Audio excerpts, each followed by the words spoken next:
ఈ ఉదయకాలం ఆయన సన్నిధిలో మనల్ని నిలిపించిన దేవునికి ఒకసారి స్తోత్రాలు చెల్లిద్దాం. హల్లెలూయా. మనలో అనేక మంది ఏమని భావిస్తామంటే, మన దగ్గర డబ్బులు బాగా ఉంటే మనం చాలా సంతోషంగా ఉంటాం, మన దగ్గర ఎక్కువ డబ్బులు లేకపోవడం వల్లనే మనం సంతోషంగా లేము అని అనుకుంటాం. ఇంకొన్నిసార్లు నా స్థాయి చిన్నది, అదే నా స్థాయి కనుక పెద్దదైతే, అంటే నాకు ఏదైనా అధికారం ఉంటే నేను చాలా సంతోషంగా ఉంటాను. డబ్బు, అధికారం ఇవి ఉంటే మనుషులు సంతోషంగా ఉంటాం అనే భావం సహజంగా ఉంటుంది.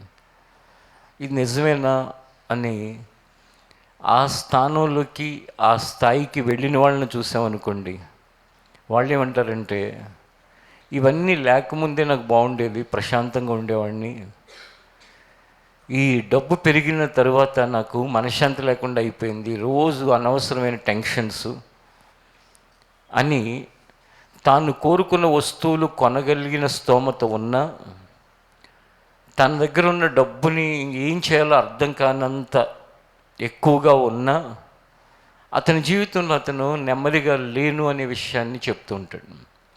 ఇక అధికారంలో ఉన్నవాడు సంతోషంగా ఉంటాడని బయట చాలామంది భావిస్తూ ఉంటారు. ఆ అధికారం అంటే ఏంటంటే ఒక పై హోదా స్థాయి. అది కూడా అనేకమైన తలనొప్పుల్ని, అశాంతిని, లేక కలవరాలని కలిగిస్తుంది. అంటే అలా ఉండకూడదా అంటే ఉండొచ్చు, కానీ ఒక వ్యక్తి డబ్బు ఉన్నా లేకపోయినా, లేక అధికారం ఉన్నా లేకపోయినా, నువ్వు ఏ స్థితిలో ఉన్నా, ఏ స్థాయిలో ఉన్నా, అవి నీ జీవితాన్ని ప్రభావితం చేయకూడదు. కానీ దేవుడు నీతో ఉంటే, ఆయన సన్నిధి నీతో ఉంటే, అది ఒక అద్భుతమైన సంగతిగాను, ఆశ్చర్యకరమైన సంగతిగాను, అది జీవితకాలం అంతటికీ కావలసిన ఒక కంఫర్ట్ని, అంటే నీకు ఒక ప్రశాంతతని అనుగ్రహిస్తుంది అనటంలో ఎటువంటి సందేహం కూడా లేదు. కాబట్టి ఎవరికో ఉన్నవి మనకు లేవని, ఎవరికో ఉన్నవి మనకి కావాలని ప్రతిదినం అనవసరంగా ఆందోళన చెందే కంటే, దేవుడు నాకు తోడై ఉండటం అనేది ముఖ్యమైన విషయాన్ని గ్రహించి, ప్రతిదినము దేవుడు నాకు తోడుగా ఉండటం కొరకు నేను ఏం చేయాలనే శ్రద్ధ పెడితే, అప్పుడు జీవితం అన్నిటికంటే బెటర్గా ఉంటుంది. ఒకసారి ఏం జరిగిందంటే, మీరు బైబిల్లో నుండి ఆదికాండం 39వ అధ్యాయాన్ని తెరిచినట్లయితే, పరిశుద్ధ గ్రంథమైన బైబిల్లో నుండి ఆదికాండం 39వ అధ్యాయం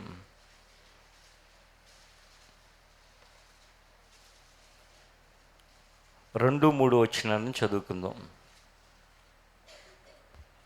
యెహోవా యోసేపునకు తోడైయుండెను గనుక, యెహోవా యోసేపునకు తోడైయుండెను గనుక అతడు వర్ధిల్లుచు తన యజమానుడు ఆ ఐగుప్తీయుని ఇంట నుండెను. తన యజమానుడగు ఆ ఐగుప్తీయుని ఇంట ఉండెను. యెహోవా అతనికి తోడైయుండెననియు, యెహోవా అతనికి తోడైయుండెననియు, అతడు చేసినదంతయు అతని చేతిలో యెహోవా సఫలం చేసిననియు, అతని చేతిలో యెహోవా సఫలము చేసిననియు, అతని యజమానుడు చూచినప్పుడు యోసేపు మీద అతనికి కటాక్షము కలిగెను. చూడండి, అక్కడ యోసేపు ఎక్కడ ఉన్నాడు? ఒక ప్యాలెస్లో ఉన్నాడు, అందుకే అతను హాయిగా ఉంటున్నాడు. లేక ఒక రాజుగారి దగ్గర ఉన్నాడు, అందుకే తనకి అంత బాగుంది అని అనుకోవటానికి లేడు. ప్యాలెస్లో లేడు, రాజుగారి దగ్గర లేడు. యోసేపు ఎక్కడున్నాడంటే, పొతీఫరు అనే వ్యక్తి దగ్గర ఒక బానిసగా ఉన్నాడు. అంటే ఇప్పుడు యోసేపు యొక్క స్టేటస్ ఏంటంటే బానిస, స్లేవ్. కానీ అతను ఏం చేస్తున్నాడు? బానిస అంటే అతని స్టేటస్. ఇప్పుడు మనలో ఎవరూ బానిసలం కాదు, మనందరం స్వతంత్రులమే. కొన్నిసార్లు బానిసల్లాగా మనం ఫీల్ అయ్యే పరిస్థితులు మన కుటుంబాల్లో ఉండొచ్చు. కుటుంబంలో ఉన్న వాళ్ళని బట్టి మనల్ని, ఇక నాకంటూ హక్కులే ఉండవా, అన్నీ వీళ్ళు చెప్పినట్టు చేయాలా, అన్నీ వాళ్ళు అన్నట్టే జరగాల అని కొన్నిసార్లు భార్య స్థానంలో ఉన్న వాళ్ళు భర్తను బట్టి అనుకుంటుంటారు. కొన్నిసార్లు భర్త లేని వాళ్ళు భార్యని బట్టి అనుకుంటూ ఉంటారు, కొన్నిసార్లు పిల్లలు తల్లిదండ్రులు బట్టి అనుకుంటూ ఉంటారు. ఏంటి ఇంక నాకు ఫ్రీడమ్ ఉండదా, మాకంటూ ఇష్టాలు ఉండవా, ఇంకన్నీ వాళ్ళు చెప్పినట్టు చేయాలా, వాళ్ళు వేసుకున్న మన డ్రెస్సులు వేసుకోవాలా, వాళ్ళు చెప్పిన పని చేయాలా, మాకుంటే ఉండవా, అలా ఫీల్ అవ్వటమే కానీ నిజమైన బానిసలు ఎవరు లేరు. నిజమైన బానిసకి ఎటువంటి హక్కు ఉండదు. ఒకానొక కాలంలో ప్రపంచంలో అనేక దేశాల్లో బానిసలు అనేవాళ్ళు ఉండేవాళ్ళు. ఇక్కడ మనం చదువుకున్న వాక్య భాగంలో ఉన్న విషయం కూడా, ఇతను కూడా ఒక బానిసగా ఒక ఇంట్లో ఉన్న వ్యక్తి, కానీ అతను ఏది చేస్తే అది ఏమవుతుందంటే సక్సెస్ అవుతుంది, అంటే అది జయం వస్తుంది. ఏది చేస్తే అది ఫలిస్తుంది. అతను ఏది చేసినా సరే అది ఒక అద్భుతంగా మారుతుంది. అంటే దేవుడు అతనికి తోడై ఉండటం వలన అది జరిగింది అని ఇక్కడ మనం చదువుకుంటున్నాం. ఎవరైనా సరే ఏది చేస్తే అది విజయం, ఏది చేస్తే అది అద్భుతంగా, ఏది చేస్తే అది అందరికంటే బెటర్గా ఉందనుకోండి, మనం బానిసైనా లేక మనం పనివాళ్ళమే అయినా, మనం చిన్న ఉద్యోగమే అయినా, లేక మనం ఏదైనా, అందరి దృష్టి లేక మన పైన ఉన్న వాళ్ళ దృష్టి మన మీద ఖచ్చితంగా ఉంటుంది. ఈ విధానంలో వెళ్ళటాన్ని మరిచిన అనేక మంది జీవితంలో, ఈ విధానంలో అంటే ఏంటి, దేవుడు నాకు తోడుగా ఉంటే నాకు ఏ పని అప్పగిస్తే, ఒక ఆఫీస్ బాయ్గా నా పని ఉంది, లేక ఒక ఆయాగా నా పని చేస్తున్నాను స్కూల్లో, లేకపోతే ఇంకెక్కడో, దేవుడు నాకు తోడై ఉంటే నేను ఎక్కడ ఉన్నా ఏది చేసినా ప్రతి వ్యక్తి యొక్క దృష్టి నా మీద పడే విధంగా, ఎందుకంటే నువ్వు చేస్తున్న ఆ అద్భుతమైన ఆ విధానాన్ని చూసి, లేక నువ్వు చేస్తూ ఉన్నది విజయం పొందటాన్ని చూసి. ఇప్పుడు కొంతమంది ఏది చేస్తే అది ఫెయిల్ అయిపోతూ ఉంటుంది. ఏదైనా ఒక పని చెప్తే ఆ పని సరిగా చేయరు. కానీ ఇక్కడ యోసేపుకి దేవుడు తోడుగా ఉండటం ద్వారా, ఎవరైతే దేవుడు ఉన్నాడని, ఆయన మన జీవితాల్లో మనతో పాటు ఆయన మనకు సహాయం చేస్తాడని నమ్మారు, వాళ్ళందరూ కూడా ఖచ్చితంగా నమ్ముతారు ఏంటంటే, దేవుడు నాకు తోడై ఉంటే నేను చేసే ఏదైనా కూడా అద్భుతంగా ఉంటుందని.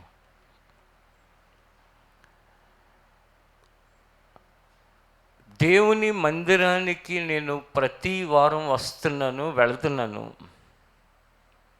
లేక దేవుని యొక్క మార్గంలో నడుస్తున్నాను, లేక నేను దేవుణ్ణి నమ్ముకున్నాను, 20 సంవత్సరాలైంది, 30 సంవత్సరాలైంది, 10, 5, వీటన్నిటికంటే మొదట ఉండాల్సింది, ఇవన్నీ దేనికోసం అంటే, నువ్వు దేవుళ్ళో నడవటమైనా, మందిరానికి రావటమైనా, ఆయన వెంబడించటమైనా, ఆయన నీకు తోడుగా ఉండటం కోసం. యోసేపు యొక్క స్థితిని ఒకసారి ఆలోచించుకోండి. అలాంటి బానిస మనలో ఎవరు లేరని చెప్పాను కదా. మనలో ఎవరు ఉన్నామంటే, మనం అనుకునేవి కొన్ని జరగకపోయి బాధతో ఉన్నవాళ్ళు ఉన్నాం, మన కుటుంబాల్లో కొన్ని ఇబ్బందులు పడుతున్న వాళ్ళు ఉన్నాం, మన పిల్లలు మాట వినని వాళ్ళు ఇక్కడ ఉంటారు, లేకపోతే భర్త సరిగా ఉండని వాళ్ళు ఉంటారు, భార్య సరిగా ఉండని వాళ్ళు ఉంటారు. ఏదో ఒక ప్రాబ్లం, 2 ప్రాబ్లం, 3 ప్రాబ్లం, 4 ప్రాబ్లమ్స్, కానీ బానిస కాదు. మనకున్న ఈ ప్రాబ్లమ్స్లో మన యొక్క ఆలోచన విధానం ఎలా ఉంది, మనకి ప్రాబ్లం ఏంటో దాన్ని శపించుకుంటూ కూర్చుంటూ, రోజు తిట్టుకుంటా, నా జీవితానికి మనశ్శాంతి లేదు, నా జీవితం ఇక ఎందుకు వేస్ట్ అనుకుంటా బ్రతకటం ఒకటి.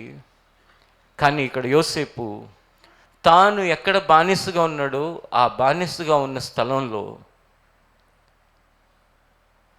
తనకి ఇచ్చిన పని నమ్మకంగా చేస్తూ ఆ యజమాని అతనిని మెచ్చుకునే స్థితికి వెళ్ళాడు.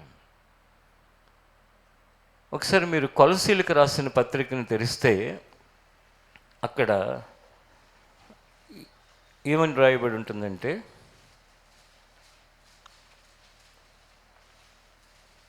3వ అధ్యాయం కొలసీలకు రాసిన పత్రిక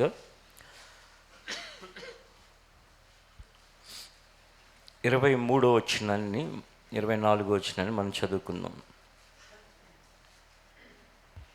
ప్రభువు వలన స్వాస్థ్యమును ప్రతిఫలముగా పొందుదుమని ఎరుగుదురు గనుక, ప్రభువు వలన స్వాస్థ్యమును ప్రతిఫలముగా పొందుదుమని ఎరుగుదురు గనుక, మీరేమి చేసినను, మీరు ఏది చేసినను అది మనుష్యుల నిమిత్తము కాక, అది మనుషుల నిమిత్తము కాక ప్రభువు నిమిత్తము ప్రభువు నిమిత్తమని మనస్ఫూర్తిగా చేయుడి. మీరు అర్థమవుతుందా? ఇంకొకసారి చదువుతారు మీరు, అక్కడ వాక్య భాగాన్ని మీ బైబిల్లో చూడండి. మనము ప్రభువు వలన స్వాస్థ్యముగా ప్రతిఫలము పొందుదమని ఎరుగుదురు గనుక. అంటే మనకి ఏది ఇవ్వాలన్నా అది ఎవరి వలన? దేవుని వలన. అంతేగాని నీ పైన ఎవరైనా ఉండొచ్చు, XYZ ABCD, అది ఇంట్లో కాదు బయట కాదు, ఎక్కడైనా వాళ్ళు ఎవరైనా కావచ్చు. వాళ్ళు కొన్నిసార్లు మూర్ఖులు కావచ్చు, కొన్నిసార్లు వాళ్ళు గర్విష్ఠులు కావచ్చు, కొన్నిసార్లు మోసగాళ్ళు కావచ్చు, కొన్నిసార్లు అన్యాయస్తులు కావచ్చు. నీకు స్వాస్థ్యం అంటే నీకు ఇవ్వవలసినది ఇచ్చేవాడు దేవుడు. పొందుదమని ఎరుగుదురు కనుక మీరు ఏది చేసినను అది మనుషుల నిమిత్తము కాక ప్రభువు నిమిత్తమని మనస్ఫూర్తిగా చేయండి. ఒకసారి ఇక్కడ ఆగి మీరు ఈ 2 ఫ్లోర్లో ఉన్నవాళ్ళు కానీ లేకపోతే లైవ్లో వాళ్ళు కానీ మీరు ఏది చేసినా మనస్ఫూర్తిగా చేస్తున్నారా, లేకపోతే అన్య మనస్సుతో చేస్తామా, లేకపోతే అర్ధ మనస్సుతో చేస్తామా? ఏం చేసినా సరే అక్కడ ఏమనుంది? కొన్ని మాత్రమే మనస్ఫూర్తిగా చేసి ఏమైనా ఉందా? అన్నీ అని ఉందా? మీరు ఏది చేసినప్పటికీ కూడా, మీరు ఏమి చేసినను, ఇంట్లో నువ్వు సహాయం చేసినా, ఆఫీసులో నువ్వు జాబ్ చేసినా, లేక చర్చిలో ఏదైనా వర్క్ చేసినా, లేక ఎవరికైనా సహాయం చేసినా, నువ్వు ఏది చేసినా సరే వీళ్ళు ఇలా అనుకుంటారు. కాబట్టి చాలామంది పరిస్థితి ఏంటి తెలుసు? మనుష్యులు ఏమనుకుంటారు అనే దాని మీదే వాళ్ళ యొక్క పనులు ఉంటాయి, వాళ్ళ నిర్ణయాలు ఉంటాయి, వాళ్ళ వ్యవహారాలు ఉంటాయి. అంతేగాని నేను ఏది చేస్తే మనస్ఫూర్తిగా చేస్తా అంతే, నేను చేయొద్దు అనుకుంటే ఇంక చేయకుండా ఉంటాను. అంతేకాని మనుషుల కోసం నేను చేయను అని దేవుని మీద ఆధారపడే వ్యక్తి యొక్క జీవితంలో ఉండాలి.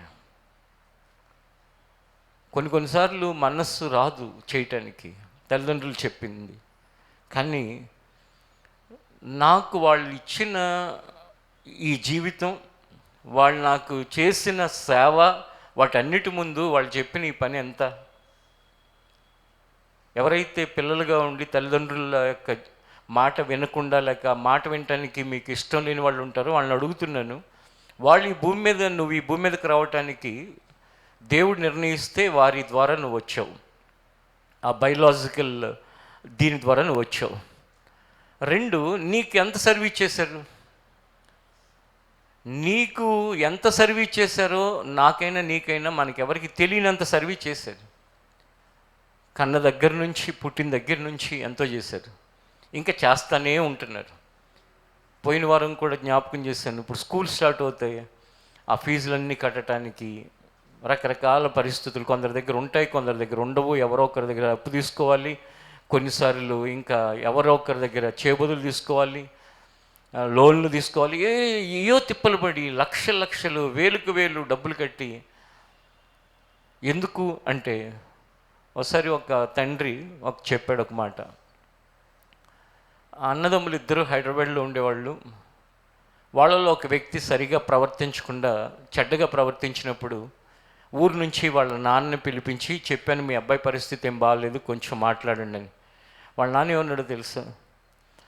ఏదో హైదరాబాదులో ఉంటే మీ దగ్గర ఉండి పద్ధతిగా బ్రతుకుతారని, పైకి వస్తారని నేను ఇక్కడ ఉంచుతున్నానండి, లేకపోతే మా ఊర్లో పెట్టుకుంటే వాడికి ఒక 600, వీడికి ఒక 600, 1200 వస్తాయి రోజుకి. ఇప్పుడు మాట కాదు నేను చెప్పేది, 20 సంవత్సరాల క్రితం. ఆ 1200 నేను ఖర్చు పెట్టుకుంటే నాకు ఎంత హాయిగా ఉంటుంది. వాళ్ళు బాగుపడతారని చెప్పేసి నేను సరిలే అని చెప్పి ఇక్కడ ఉన్నిస్తుంటే వాడు ఎలాంటి పనులు చేస్తున్నాడండి అని చెప్పి ఆ తండ్రి బాధపడ్డాడు. అలాగే నీకు వేలు లక్షలు కట్టి వాళ్ళు జాయిన్ చేసి కాలేజీలో లేకపోతే స్కూల్లో, కొన్నిసార్లు స్కూలింగ్ కూడా ₹1,00,000, అవన్నీ నీకు సర్వీస్ చేస్తున్నారు. మనస్ఫూర్తిగా చేస్తున్నారు, తిట్టుకుంటూ చేస్తున్నారు? మనస్ఫూర్తిగా చేస్తున్నారు. వాళ్ళు మనస్ఫూర్తిగా చేస్తున్నప్పుడు నువ్వు వాళ్ళు చెప్పినది, వాళ్ళేమి నాకు నెలకి 50,000 సంపాదించి తెచ్చిపెట్టు, లేకపోతే రోజుకు 10 కిలోమీటర్లు పరిగెత్తు, లేకపోతే నువ్వు ఇలా చేయి, నెత్తి మీద ఒక 20 కేజీలు బరువు పెట్టుకు, ఇలాంటివి చెప్పట్లేదు కదా. ఏదో ఇంట్లో వాళ్ళకి కొంచెం హెల్ప్ చేయమనో, లేకపోతే ఏదైనా ఒక విషయంలో ఇలా ఉండు అలా ఉండనో ఏదో చెప్తున్నారు. చెప్పినప్పుడు మనస్ఫూర్తిగా చేయటం నేర్చుకుంటే యోసేపు చాలా చిన్నవాడే, ఆ చిన్నవాడు బానిసగా వచ్చాడు. బానిసగా వచ్చినా సరే అక్కడ ఏం చేస్తున్నాడంటే మనస్ఫూర్తిగా చేశాడు. ఆ యజమాని ఏది అప్పగిస్తే అది మనస్ఫూర్తిగా చేశాడు. దేవుని మందిరంలో ఉన్న ప్రతి ఒక్కరూ కూడా మీరు ఎక్కడ ఉన్నా, ఏం చేస్తున్నా, ఏ స్థితిలో ఉన్నా, ఏది చేసినా మనస్ఫూర్తిగా చేసి ప్రభువు వలన స్వాస్థ్యము పొందుతాము అని ఎరగండి. అంటే మీరు చేసిన దానికి ప్రభువు వలన పొందుతారు. నేను దేవుని వాక్యాన్ని బోధించడానికి 35 కిలోమీటర్లు ఒక చోటుకి, 50 కిలోమీటర్లు మరొక చోటుకి, 50 కిలోమీటర్లు ఏమో ఒక వ్యక్తి కోసం, 35 కిలోమీటర్లు ఏమో ఇద్దరి కోసం. ఆ వెళ్ళిన రోజులను ఒక్కసారి కనుక నేను రీకాల్ చేసుకుంటే, అంటే గుర్తు తెచ్చుకుంటే, నేను ఏమాత్రం కూడా 1% కూడా అబ్బాయి ఇంత దూరం ఒక వ్యక్తి కోసం రావాలా అని ఎప్పుడు నేను భావించలా, అనుకోలే. ఎందుకు అనుకోలేదో తెలుసా? ఆ ఒక్క వ్యక్తి రక్షించబడి దేవుని రాజ్యంలో గనక నిలబడితే అది ఈ భూమి మీద మనం కలిగి ఉన్న అన్నిటికంటే విలువైనది. అది స్వాస్థ్యము దేవుని వలన పొందుతాం. ఒక రోజున దేవుడి దగ్గర నిలబడినప్పుడు బలా నమ్మకమైన మంచి దాసుడు అని ఆయన చేత పిలువబడాలి. చూడండి, ఆ చిన్న దేవుని వలన వచ్చే ఆ లాభం, లేక దేవుని వలన వచ్చే ఆ మెప్పు, దేవుని వలన వచ్చే ఆ గౌరవం, అది ఎలా తీసుకెళ్ళింది? ఏమాత్రం కూడా జీవితంలో అన్య మనస్తత్వంతో కానీ, అర్ధ మనస్తత్వంతో కానీ, ఏదో వెళ్ళాలి కాబట్టి వెళతానులే, ఏదో ఒకటిలే తిప్పలు పడాలి అని కాకుండా మనస్ఫూర్తిగా చేయటానికి అది సహాయం చేసింది.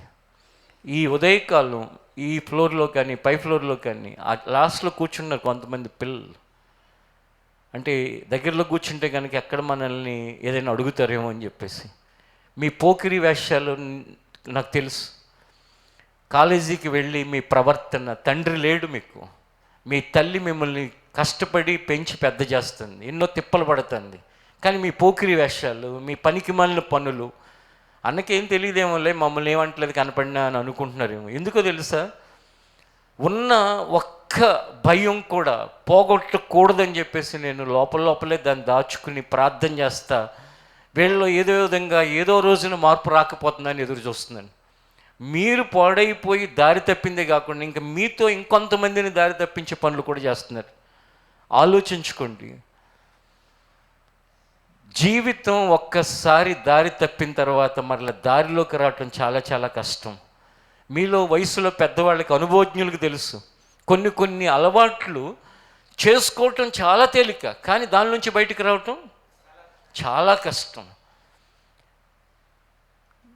నిన్న శనివారం ప్రార్థనకు వచ్చిన వాళ్ళకి తెలుసు, ఒక వ్యక్తి 40-45 మధ్యలో 41-42 యాక్సిడెంట్ అయి చనిపోయాడు శుక్రవారం. 36. అది తప్పేమో లే, వాళ్ళ అమ్మాయి పెళ్ళి అది చేసి, అతను మొన్నేగా పెళ్లి చేస్తాడు వాళ్ళ అమ్మాయిది, మేబీ 36 అని అంటున్నాడు ఆయన. అది వాళ్ళకి అప్పట్లో లెక్కలు తెలియదు కాబట్టి ఏది వేశారు, 40 అలా ఉండొచ్చు మోస్ట్లీ. యాక్సిడెంట్ అయి చనిపోయాడు శుక్రవారం. చనిపోతే వాళ్ళు చిన్న పిల్లలు ఉన్నారు. ఒక అమ్మాయి పెళ్ళి రీసెంట్గానే జరిగింది. అతని పరిస్థితి, నిన్న నేను ఆ విషయం చెప్పడం మర్చిపోయాను. ఏంటో తెలుసా? 2.5 సంవత్సరాల నుంచి నేను ఒక వ్యక్తిని అతనికి మెంటర్గా పెట్టాను చర్చిలో. అతను అప్పుడప్పుడు వస్తాడు, భార్య దుఃఖం చూసి, ఇప్పుడు మీలాగానే వస్తారు కదా, వచ్చినప్పుడు నాతో చెప్తే ఒక కౌన్సిలింగ్ చేసే ప్రొఫెషనల్ కౌన్సిలర్ని, బ్రదర్ మీరు కొంచెం అతన్ని వెనక కొంచెం మీరుండి అప్పుడప్పుడు మీకు వీలైనప్పుడల్లా వాళ్ళ ఇంటికి వెళ్ళండి, ప్రార్థన చేయండి, ప్లస్ అతనికి కౌన్సిలింగ్ చేయండి, బ్రతిమాలండి, ఏదో చేయండి, అతన్ని బయటకు వచ్చేటట్టు చేయండి అని చెప్పి. చాలామంది త్రాగుడు వ్యసనంలో ఉన్నాడు, నాకు తెలిసిన వాళ్ళు ఉన్నారు. కానీ ఎందుకో నేను అతని గురించి 2.5 సంవత్సరాల క్రితమే ఇతను ఎలా అయినా బయటకు రావాలని ప్రయత్నం చేయడానికి ఒక సహోదరుని పెట్టాను. ఆయన పొద్దున్న నాకు మెసేజ్ పెట్టాడు, బ్రదర్ నాకు చాలా బాధగా ఉంది, నాకు అప్పగించిన పనిలో నేను విజయం సాధించలేకపోయాను, చూస్తే ఇలా అయిపోయింది అని చెప్పి. అంటే దేవుడు ఎంత ప్రేమ కలిగిన వాడో చూడండి. మనం ఏమవుతామో ఆయనకు ముందే తెలిసి ఇకనైనా మనసు మార్చుకుంటాము, మారుతాం. 2.5 సంవత్సరాల క్రితం అంతమంది ఉంటే నేను అతని గురించి ఎందుకు పెట్టానండి? ఒక ప్రక్కన ఆ ప్రాంతానికి ఒక సేవకుడిగా దేవుని వాక్యం చెప్పడానికి ఒక సహోదరుడు ఉన్నాడు. ఇప్పుడు ఈ పెట్టిన వ్యక్తిని ఏంటో తెలుసా? స్పెషల్గా పెట్టాను ఈ ఒక్క పర్సన్ కోసమే.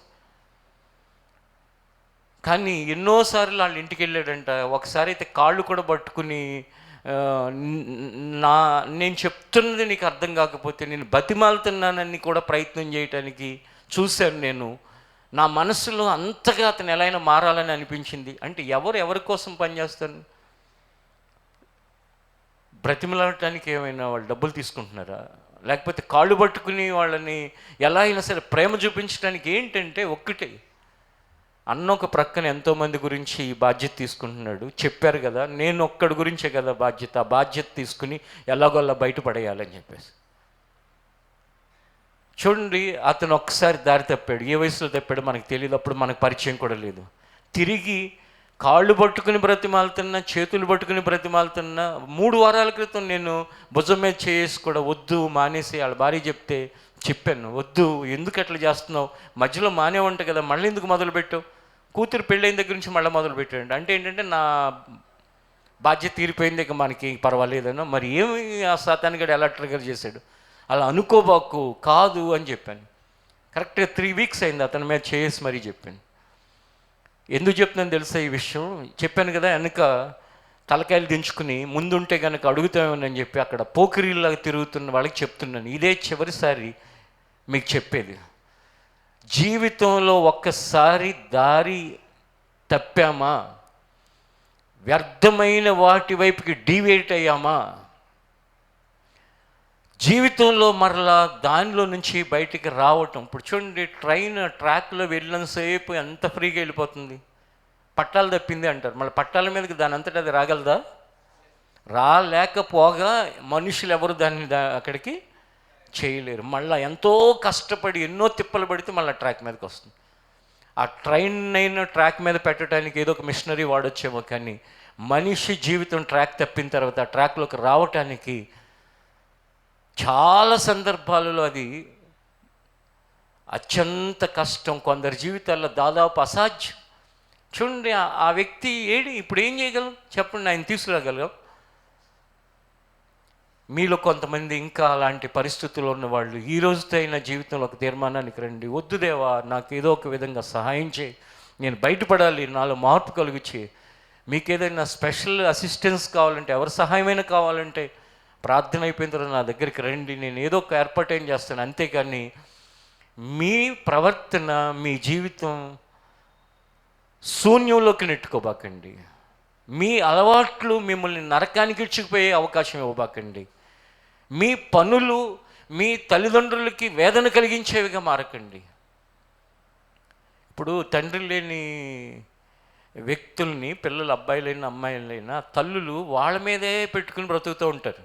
భార్యాభర్తలు ఉన్నళ్ళైనా ఒకళ్ళ మీద ఒకళ్ళు అభిమానంతో ఉంటుంటారు, లేకపోతే ఒకళ్ళ మీద ఒకళ్ళు ఆధారపడతారు. కానీ సింగిల్ పేరెంట్ ఎవరైతే ఉంటారో వాళ్ళ పరిస్థితి ఎలా ఉంటుందంటే ప్రాణమంతా వాళ్ళ మీద పెట్టుకు బ్రతుకుతూ ఉంటారు. ప్రాణమంతా వాళ్ళ మీద పట్టుకుని బ్రతుకుతుంటే, వాళ్ళు పోకిరీలుగా తిరిగితే, వాళ్ళు దుర్వ్యసనాల్లోకి వెళితే, వాళ్ళు చెడిపోతుంటే వాళ్ళ ప్రాణం ఎంత తల్లడిల్లిపోతుంది. దేవుని ప్రేమను కలిగిన దేవుని ప్రతినిధిగా ఉన్న నాకేంత బాధేస్తుంటే, ఇంతమందిలో, ఇన్ని వేల మందిలో, ఇక్కడ కానీ అక్కడ కానీ, ఒక్క కుటుంబంలో ఒకరో ఇద్దరో పిల్లలు, లేకపోతే ఒకడే కుమారుడు, లేకపోతే ఒకటే కుమార్తె, వాళ్ళ గురించి ఆ తల్లిదండ్రులు ఎంత బాధపడతారు?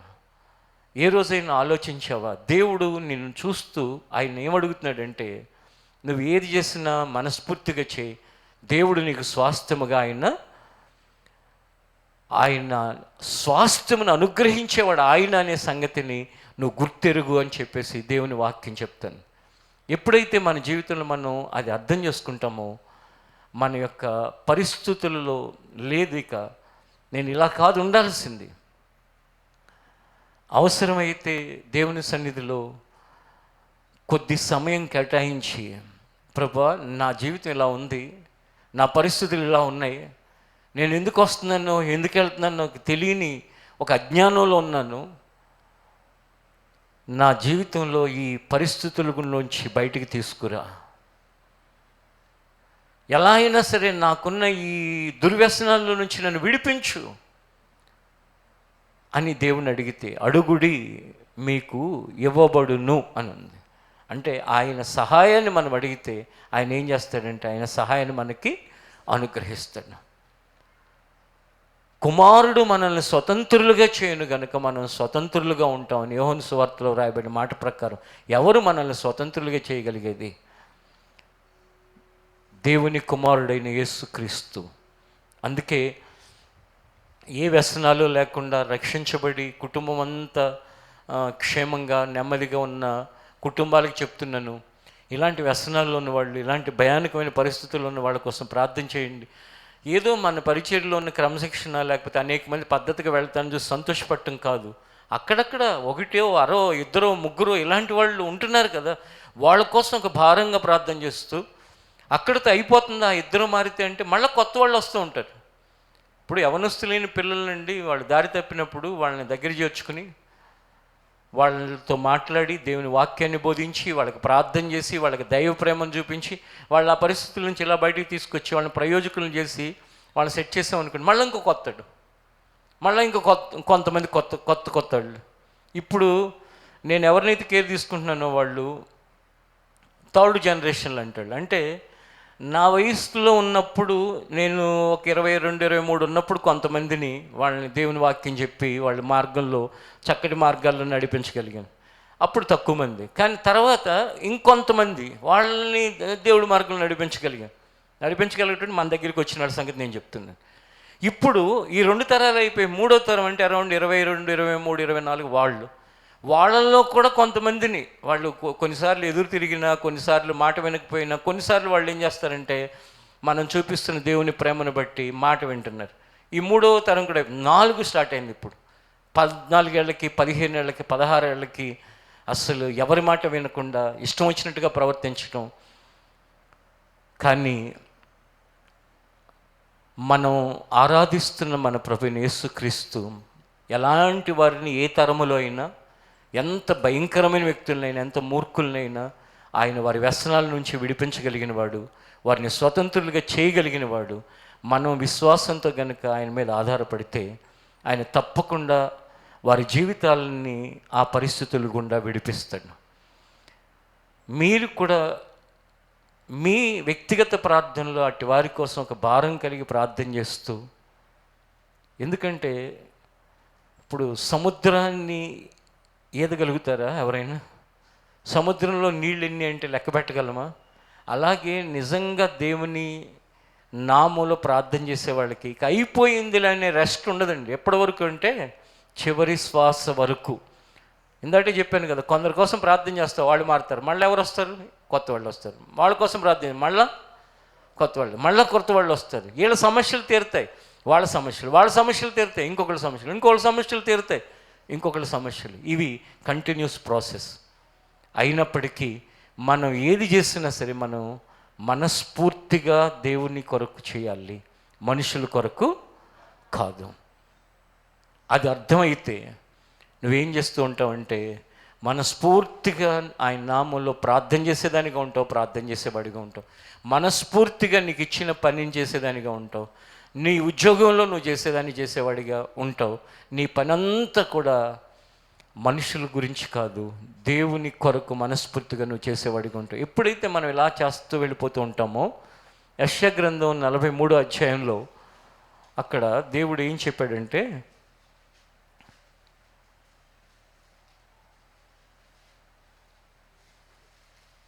యెషయా గ్రంథం 43వ అధ్యాయం 2వ వచనం, నీవు జలములలో బడి దాటునప్పుడు నేను నీకు తోడయుందును. నదులలో బడి వెళ్ళినప్పుడు అవి నీ మీద పొర్లి పారవు. నీవు అగ్ని మధ్యను నడుచునప్పుడు కాలిపోవు. జ్వాలలు నిన్ను కాల్చవు. యెహోవానగు నేను నీకు దేవుడను. ఇశ్రాయేలు పరిశుద్ధ దేవుడనైన నేనే నిన్ను రక్షించువాడను. నీ ప్రాణరక్షణ క్రయముగా ఐగుప్తుని ఇచ్చి ఉన్నాను.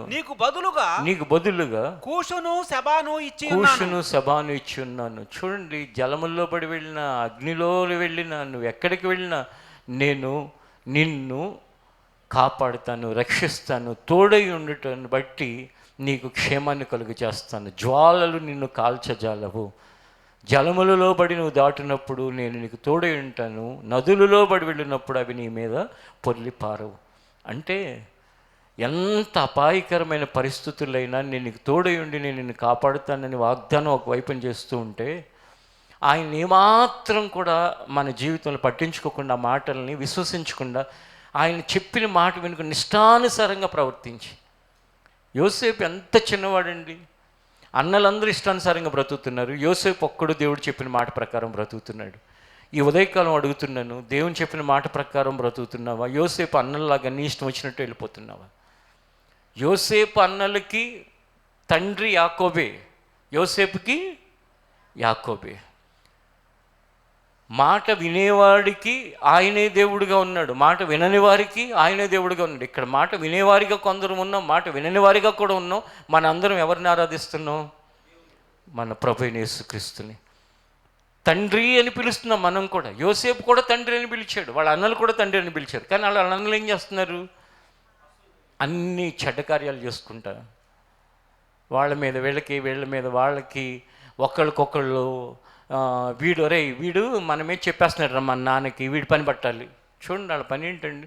ఆ వయసులో నాన్నిచ్చిన పని నమ్మకంగా చేయాల్సింది పోయి గొర్రెల మందుని అప్పగించి బాగా కాయండి రబ్బాయి, గొర్రెలను బాగా మీరు అభివృద్ధి చెందించండి అని అప్పచెప్తే ఆ పని వదిలేసి, ఇప్పుడు కొంతమందికి పని పాట ఏమీ లేక దేవుడిచ్చిన పనిని పోగొట్టుకుని, దేవుడిచ్చిన పనిని నిర్లక్ష్య పెట్టి జీవితంలో ఇష్టం వచ్చినట్లుగా బ్రతికేస్తూ ఉంటారు. ఇక ఏంటయ్యా అంటే ఆ పని చేయటం మీద శ్రద్ధ ఉండదు. ఆఫీస్కి వెళ్ళినా అదే గోల, ఇంటి దగ్గర ఉన్నా అదే గోల, ఎక్కడికి వెళ్ళినా అదే గోల. ఏంటి ఆ గోల అంటే నేను నేను నేను నన్ను వాళ్ళు అలా చేశారు, నన్ను వీళ్ళు ఇలా చేశారు, నన్ను వాళ్ళు అలా అన్నారు, నన్ను వీళ్ళు ఇలా అన్నారు, నాకు ఈ ద్రోహం చేశారు, వాళ్ళు ఆ ద్రోహం చేశారు. స్వాస్థ్యంగా ఇచ్చేది వాళ్ళు వీళ్ళు కాదు, దేవుడు నీకు స్వాస్థ్యముగా ఏదైనా ఇవ్వగలిగిన వాడు, ఏదైనా చేయగలిగిన వాడు. ఆ చేయగలిగిన వాని మాట ఎవరు వింటారో వారి జీవితంలో ఎవ్వరు, నేను ఇంతకుముందు కూడా మీకు ఒకసారి జ్ఞాపకం చేశాను, ఏంటో తెలుసా? నన్ను పాడు చేయగలిగిన వారు మీలో ఏ ఒక్కరూ లేరు, మీ వల్ల ఎవ్వరి వల్ల కాదు. నేను పాడవ్వాలంటే నన్ను నేనే పాడు చేసుకోవాలి, అలాగే మీరు కూడా అంతే.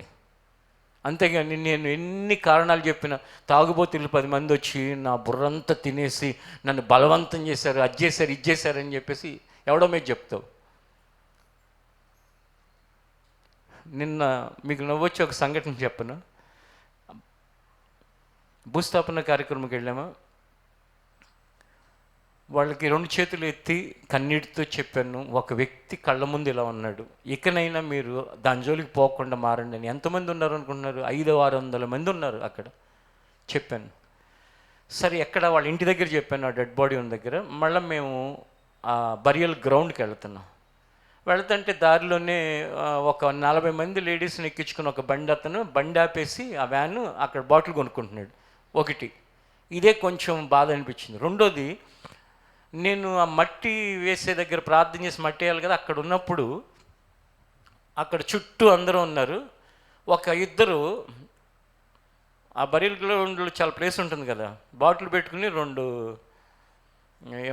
గ్లాసులు పెట్టుకుని తాగుతుంటే ఒక పెద్ద ఆయన వెళ్ళి, అరే ఇప్పుడే కదరా ఆయన చెప్పాడు, 2 చేతులు ఎత్తి దండం పెట్టి చెప్పాడు కదా, ఏడుస్తా, ఇంకెందుకురా అట్లా చేస్తున్నాను మీరు అంటే, ఏం కాదులేదా అని చెప్పేసి, రా నువ్వు కూడా రా అంటే అతను కూడా వెళ్ళి అతను కూడా మొదలు పెట్టాడంట. అప్పుడే అన్నాడంట, మరి ఎందుకు ఇప్పుడే కదా చెప్పారని చెప్పేసి.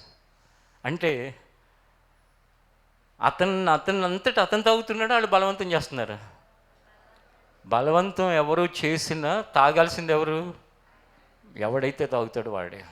అంటే మనని ఎవడో వచ్చి పాడు చేయలేడు, మనల్ని మనం పాడు చేసుకోవటమే. ఎవడో వచ్చి ఏం చేస్తాడంటే ప్రేరేపిస్తాడు, ట్రిగర్ చేస్తాడు. అంటే ఇదిగో తాగేం కాదులే, అందరూ తాగుతూనే ఉన్నారు. ఇంకొంతమంది తాగుబోతులు ఎలాంటి ధైర్యం తెచ్చుకుంటారంటే, అసలు తాగని వాడు ఎవడు, ప్రార్థన చేసుకునే వాళ్ళే తాగుతున్నారు, ఇంకా ఏదైనా అంటున్నారు. ఏంటంటే అసలు ఈ భూమి మీద ఎవడూ లేడంటున్నారు. లేడా? ఎంతమంది ఉన్నాం?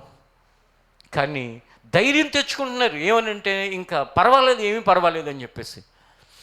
మీకు ఒకటి చెప్తున్నాను, యోసేపు అన్నల గుంపు ఎక్కువ, యోసేపు ఒక్కడు. చెడు పనులు చేసేవాళ్ళు ఎక్కువ, మంచి పని చేసేవాడు ఒక్కడే. కానీ ఆ ఒక్కడు దేవుని మాట కోసం నిలబడి ఉన్నాడు. హల్లెలూయా. జీవితంలో దేవుని మాట ప్రకారం బ్రతకటానికి నిర్ణయం తీసుకోండి. కన్నీటితో అలాంటి దారి తప్పిన వాళ్ళ కోసం ప్రార్థన చేయండి. యోసేపు తన అన్నల మీద ఎంత ప్రేమ, కానీ యోసేపు మీద మాత్రం వాళ్ళకి ప్రేమ లేదు. నిజంగా మనం దుర్మార్గులమైనా, మనం దుష్టులమైనా, మనం శాపగ్రస్తులమైనా, మనం ఎదుటివాడికి కీడు చేసేవాళ్ళమైనా, నష్టం చేసేవాళ్ళమైనా, మన మీద ఏదైనా ప్రేమ కనుక ఉంటే అది ఎవరికి ఉంటుందంటే దేవుని మాట ప్రకారం బ్రతికేవాడికి అందరి మీద ప్రేమ ఉంటుంది. దేవుడి మాట ప్రకారం బ్రతికిన వాళ్ళకి అందరి మీద ద్వేషం, పగ, కక్ష, కోపం, అసూయ, కడుపు నిండా విషం పెట్టుకుని బ్రతుకుతూ ఉంటారు. వాళ్ళకేమో కడుపు నిండా విషం. ఎవరికి? యోసేపు అన్నలకి. యోసేపుకేమో అయ్యో మా అన్నలు పాడైపోతున్నారు అని వెళ్ళి వాళ్ళ నాన్నతో చెప్పాడు. అందుకే యోసేపు దేవుడు తోడుగా ఎందుకున్నాడు అంటే యోసేపు యొక్క యథార్థతకి దేవుడు తోడుగా ఉన్నాడు. ఈ ఉదయకాలం ఎక్కువ మంది ఉన్న చెడిపోయే గుంపులో ఉంటావా? తక్కువ మంది ఉన్న బాగుపడే గుంపులో ఉంటావా? మెజారిటీ ఉన్న నాశనమయ్యే గుంపులో ఉంటావా? బైబిల్లో యేసుప్రభు పరలోకాన్ని గురించి కూడా ఒక మాట చెప్పాడు. ఏమనంటే పరలోకానికి వెళ్ళే ఆ మార్గం, నిత్యజీవానికి వెళ్ళే ఆ మార్గం ఇరుకు, అగ్నిగుండానికి వెళ్ళే మార్గం అదే మార్గం విశాలమైన మార్గం. దీనిలో ప్రవేశించడానికి ఇరుగు మార్గంలో అనేకులు ప్రయాసపడుతూ ఉంటారు. ఆ విశాల మార్గం అంటే విచ్చలవిడి మార్గం. ఇప్పుడు ఇక్కడ చర్చి 4 floors ఆల్మోస్ట్ క్రిందేమో అక్కడ మనం చూస్తున్నాం గ్రౌండు, ఇక్కడ వాక్యం, రెండోది వాక్యం, మూడో సండే స్కూలు, ఇంకా నాలుగోది ఆఫీస్ కోసం సిద్ధపరిచాం. ఇదే ప్లేస్ని మనుషుల యొక్క విచ్చలవిడి వ్యవహారాల కోసం కనుక ఇంత పెద్ద బిల్డింగ్ని, ఇన్ని ఫ్లోర్స్ని రోడ్డుకి దగ్గరగా ఉందాన్ని కనుక ఉపయోగిస్తే ఎలా ఉంటుంది? మీ ఇష్టం వచ్చింది చేసుకోవచ్చు, ఏదైనా చేసుకోవచ్చు. అంటే 365 రోజులు 24 గంటలు ఇది రద్దీగా ఉంటుంది. కారణం ఏంటంటే ఆ వైన్ షాపులు 10 గంటలకో 9:30కో ఎప్పుడో మూసేయాలని మూసేస్తున్నారు. కానీ అదే 24 గంటలు తెరిస్తే 24 గంటలు కూడా వెళ్తూనే ఉంటారు. నాశనానికి పోయే మార్గం విశాలమైనది, నిత్యజీవానికి పోయే మార్గం ఇరుకైనది. కాబట్టి నీకు పెద్దలు చెప్పినట్టుగా చేయటానికి కొంచెం కష్టంగానే ఉన్నా ఆ మార్గంలో ప్రయాణం చేయడానికి ప్రయత్నం చేయి. కొన్ని వాటిని వదులుకోవటానికి కష్టంగానే ఉన్న ఆ మార్గంలో ప్రయాణం చేయడానికి ప్రయత్నం చేయి. కొన్ని విషయాలు జీవితంలో ఇబ్బంది కలిగించేవిగా ఉన్నా, ఇబ్బంది కలిగించడం అంటే ఏంటంటే ఫ్రెండ్స్ అందరూ నవ్వుతూ ఉంటారు. ఒకసారి ఒక తల్లి అడిగిందంట, అరే ఎందుకురా కొత్త అలవాట్లు నేర్చుకుంటున్నావు, ఎందుకురా ఎప్పుడు నువ్వు త్రాగేవాడు కాదు, ఎందుకు ఇప్పుడు అలా చేస్తున్నావు అంటే, అమ్మ ఫ్రెండ్స్ అందరూ అసలు అరే నువ్వు మగవాడివేనా అని అడుగుతున్నారు, అరే అసలు నువ్వు మనిషివేనా అంటున్నారు, ఎగతాళి చేస్తున్నారు, హేళన చేస్తున్నారు. చూడండి, మనుషులు దేవుని కోసం కాకుండా మనుషుల కోసం. నిజంగా దానివల్ల ఏమైనా లాభం ఉందా అంటే లాభం లేకపోగా ఆ మొత్తు తల్లి ఎవరో, చెల్లి ఎవరో, భార్య ఎవరో తెలియకుండా చేస్తుంది. ఆ మొత్తు మనిషిని రోడ్డు మీద ఎంత స్పీడ్లో వెళుతున్నావో అర్థం కాకుండా చేస్తుంది. ఆ మొత్తు రోడ్డు మీద మధ్యలో వెళుతున్నావో పక్కన వెళుతున్నావో తెలియకుండా చేస్తుంది. ఆ మొత్తు పడుకునున్నావో రోడ్డు మీద పడి ఉన్నావో ఇంట్లో పడి ఉన్నావో తెలియకుండా చేస్తుంది. అంటే ఒక రకంగా చెప్పాలంటే ఆ పశువు అయిన పందికైనా దానికి స్పర్శ ఉంటుందేమో, కానీ ఈ వ్యసనంలో మొత్తులో ఉన్నవాడికి ఆ స్పర్శ ఉండదు. అంత అయిపోయిన తర్వాత నేను తాగేసి ఆ మొత్తులో ఏదో చేస్తాను అంటాడు. మరి దేవుడు నీ జీవితంలో కోరుకునేది ఏంటి? నీ మొత్తులను నాశనం కాకూడదని, నీ మొత్తు ద్వారా నీ కుటుంబం నాశనం కాకూడదని, నీ వాక్యమునకు అవిధేయమైన ప్రవర్తన ద్వారా. అంటే ఈ త్రాగుడు అనేది ఒక్కటే కదండి. త్రాగేవాడికేమో త్రాగుడు వ్యసనం, త్రాగని వాళ్ళకేమో వాళ్ళని నిందించడం, వీళ్ళని దూషించడం, వాళ్ళని శపించడం, వీళ్ళని శపించడం, లేకపోతే అసూయతో కడుపు నిండా విషయం అంటున్నాను కదా, ఆ కడుపు నిండా అసూయతో బ్రతకటం. జీవితంలో అసూయపడినాడు బాగుపడినట్టు చరిత్రలు ఎక్కడ మనం చూడం. దేవుడు నమ్మినాడు కాదు, నమ్మనాడు కూడా బాగుపడ్డాడు. అసూయ పరులు ఎప్పుడు పతనమైపోతూ ఉంటారు, రోజు రోజుకి పతనమైపోతారు. అదే నీకంటే ఎదిగినా, నీకంటే బాగుపడినా, నీకంటే వాళ్ళ ప్రయోజకులైనా ఆ సంతోషంలో నువ్వు కూడా పాలు పంపులు పొందితే ఆ సంతోషాన్ని బట్టి దేవుడు నీ జీవితాన్ని కూడా ఆశీర్వదించి దీవిస్తాడు. యోసేపుని చూసి అసూయపడ్డారు అన్నలు, ఏమయ్యారు? దావీదును చూసి అసూయపడ్డాడు సౌలు, ఏమయ్యాడు? ఈ భూమి మీద ఎవరి చరిత్ర అయినా చూసుకోండి, ఏముండదు. ఏముంటుందంటే ఏమీ లేని అజ్ఞానులుగా మిగిలిపోతాం. అదే దేవుని మాట ప్రకారం మన జీవితంలో మనం కనుక ముందుకు వెళ్ళటానికి ప్రయత్నిస్తే దేవుడు యోసేపుకు తోడైనట్లు నీకు కూడా తోడై ఉంటాడు. యోసేపుకు తోడై ఉన్నట్లు మనకు కూడా తోడై ఉంటాడు. యోసేపుకు తోడై ఉన్నట్లుగా ఎవరికైనా ఆయన తోడుగా ఉంటాడు. అప్పుడు ఏం జరుగుతుందంటే మనం మాట్లాడితే ఆ మాట ప్రభావం ఉంటుంది. మనం ఏదైనా పని చేసామంటే ఆ పని ఎవ్వరు ఇలా చేయలేరురా బాబు, ఇంత నిక్కచ్చిగా చేశాడు, ఇంత నిక్కచ్చిగా చేసిందని నీ గురించి సాక్ష్యం ఉంటుంది. నువ్వు చదువుకుంటుంటే ఆ చదువులో నీకు జ్ఞానం వస్తుంది. దేవుడు తోడుగా ఉంటే ఆ చదువుని నీ భవిష్యత్తుకి అది ఆశీర్వాదకరంగా మార్చబడుతుంది. నీ పిల్లలు దీవించబడిన వారై దేవుడు తోడుగా ఉండటం ద్వారా వారు వర్ధిల్లుతారు. అంతేగాని ఏది చేసినా సరే మనుషులు ఏమనుకుంటారా అని చేసుకుంటారు, దేవుడు ఏమనుకుంటాడని దాన్ని పక్కన పెట్టేస్తే జీవితం అంతా కూడా మన చేయి దాటిపోతుంది. ప్రారంభంలోనే చెప్పాను కదా, చేయి దాటిపోయిన తర్వాత మరలా తిరిగి చేతిలోకి రావటం కష్టం. నీరు పడిపోతే నీరుని ఎత్తగలమా? అలాగే జీవితాలు పోయిన తర్వాత జీవితాలను మరలా తిరిగి తెచ్చుకోలేము. అలాగే కొన్ని వ్యసనాల్లోకి వెళ్ళిపోయిన తర్వాత తిరిగి వాళ్ళని సరిచేయలేని పరిస్థితులు. అందుకే వ్యసనాల్లో ఇప్పుడిప్పుడే ఎంటర్ అవుతున్న వాళ్ళు ఈ మాటల ద్వారా ఇక్కడితో ఆపి మన విమోచకుడు, మన రక్షకుడు, మనల్ని స్వతంత్రులుగా చేయవాడు, మన జీవితాన్ని రక్షించడానికి ఉన్నవాడు మన ప్రభువైన యేసుక్రీస్తు కనుక ఈ ఉదయకాలం ఆయన పాదాలు పట్టుకోండి. ప్రార్థనలో, దేవా ఇదిగో నీ మందిరంలో ఈ మనవి వేడుకుంటున్నాను, నాకు సహాయం చేయి. నీ మందిరంలో దీని కొరకు నేను అడుగుతున్నాను, కృప చూపించు అని చెప్పి అడగండి. తప్పకుండా సహాయం చేస్తాడు. ఈ ఉదయకాలం ఆయన ఆ మార్పుని కొందరిలో కలిగించి దేవుడు తోడయ్యుండే ప్రజలుగా ఆయన సిద్ధపరచునుగాక. యోసేపుకు తోడైనట్లుగా కూడి ఉన్న మనందరికీ, దీన్ని వినేవారందరికీ తోడై ఉండేటట్లుగా మన ప్రవర్తనలో మార్పును ఆయన కలిగించునుగాక. ప్రార్థన చేసుకుందాం, లేచి నిలబడండి.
అందరూ శ్రద్ధతో ప్రార్థన చేయండి, దేవుడు తోడే ఉండాలని, వ్యసనాల్లో ఉన్న వారు విడుదల పొందాలని.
ఆమెన్. ఒక ఇద్దరు వ్యక్తుల్ని డయాస్ దగ్గర పిలిచాను, యవనస్తులు. వారి జీవితాలు బాగుపడాలని, వారు ఆ పోకిరి చేష్టల నుంచి బయటపడాలని ప్రార్థన చేయండి అందరూ.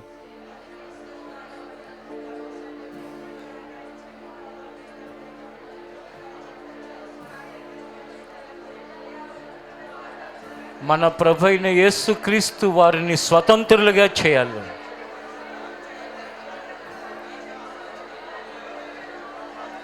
మీరు ప్రార్థిస్తుంటే ఆ ప్రభావం వీరిలోకి వచ్చి ఒక మార్పుని దేవుడు కలిగించాలి.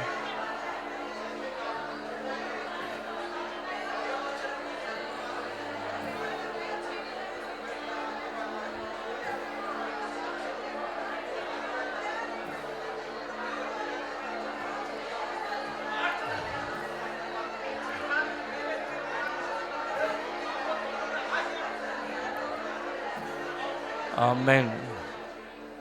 ప్రభు, సంఘముతో కలిసి ఈ యవనస్తులైన ఇద్దరి కొరకు ప్రార్థిస్తున్నాను తండ్రి.